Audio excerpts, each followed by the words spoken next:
Now, there are two parts to acting. There's the instinctive feeling side, the impulse, and then there's the stagecraft, which is how it's expressed to an audience. And ideally, we develop both sides so they feel automatic.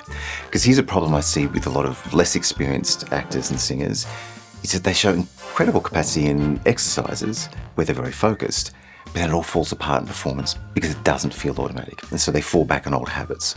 So this quick tip that I call Pompous Talk is a simple exercise to make great diction feel like an old habit. Hi, I'm Scott. You're watching Inside Musicals, the channel for all things musical theatre.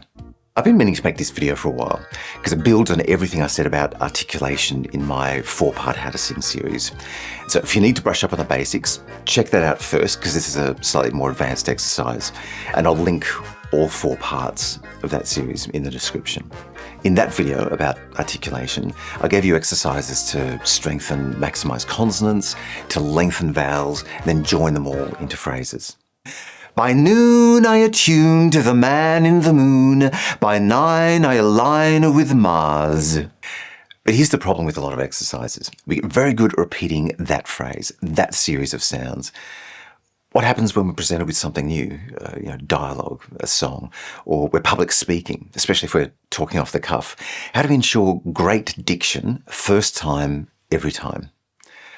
Well, let me present Pompous Talk. And some unkind people might say that that's how I sound all the time. We're going to make a game out of improvised conversation, so we get used to doing it on the fly.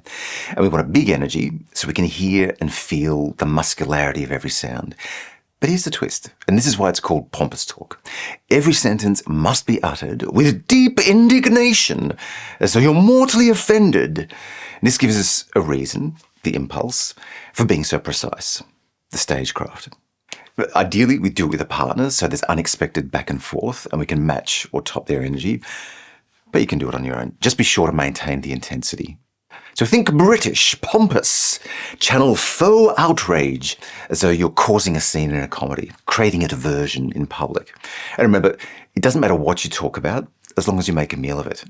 Have you done the dishes? The dishes? I do not do dishes. I do not like the splishy splashy. Besides, it's your turn.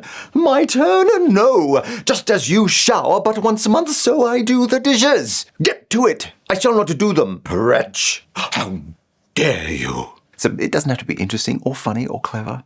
In fact, the more mundane it is, the sillier it sounds, and so the easier it is to keep it playful. Likewise, you might want to physicalise it with facial expression or gesture to support the size of the energy. And don't worry if it sounds far removed from your natural accent. We're just consolidating strength and agility in this exercise. You can make it sound natural later. To keep it precise, make sure it's not so fast that you stumble over the words. And even if you don't stumble, remember that in certain acoustic environments, an overly rapid delivery sounds incomprehensible. So if the scene calls for urgency, try favouring intensity rather than speed.